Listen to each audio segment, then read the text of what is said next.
Finally, mga boss, ito na po, natapos ko na po yung suksukan nitong mga mugs. Na-welding na po natin siya. So, itatayo po natin dito.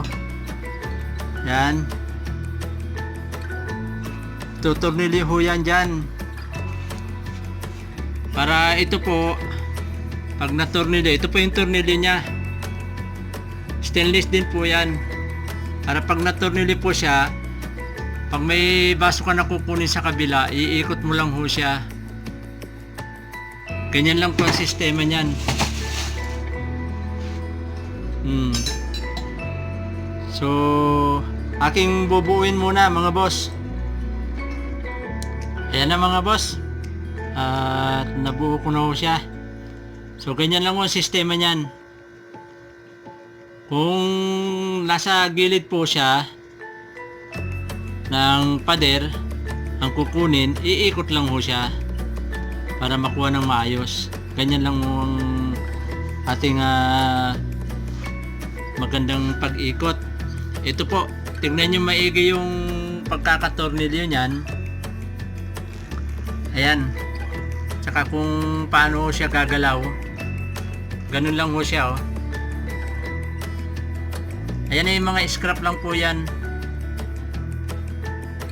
Ayan. Nakita nyo ho siya. Kung paano mag-move siya. Yan ang organizer ng mga baso. May inuman na mga mugs. Pwede pa yung isa rito sa ibabaw.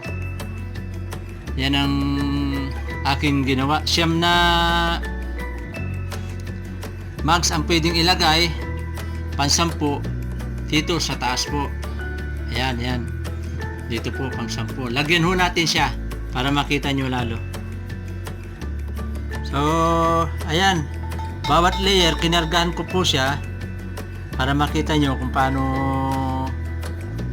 umikot yung ating organizer. Ayan. So hindi ko pa nalagyan ng lahat yan kasi kulang yung aking baso. Ang lalagyan, itong malaki pwede ko ilagay sa taas, magagamit pa po yan. Kita nyo ho yan. Ganyan lang ho yung organizer na aking ginawa mga boss. Sana makakuha po kayo ng konting idea. Ito po yung pure stainless lahat, hindi siya kakalawangin na. Mag-ikot nyan. Ito po gagamitin ko sa amin sa bahay na ng aming mga magulang para makagamit kami lahat ng mga anak niya. Tigi-tigi isa po kami dyan ng baso na ilalagay. Dito po ang aming magulang dito sa ibabaw. Pwede ilagay yung kanyang baso. Salamat po mga boss sa inyong panunood sa aking konting nagawa na organizer. Yung mga hindi pa po nakapag-subscribe ay subscribe na po kayo, mag-like at mag-share. Maraming salamat po.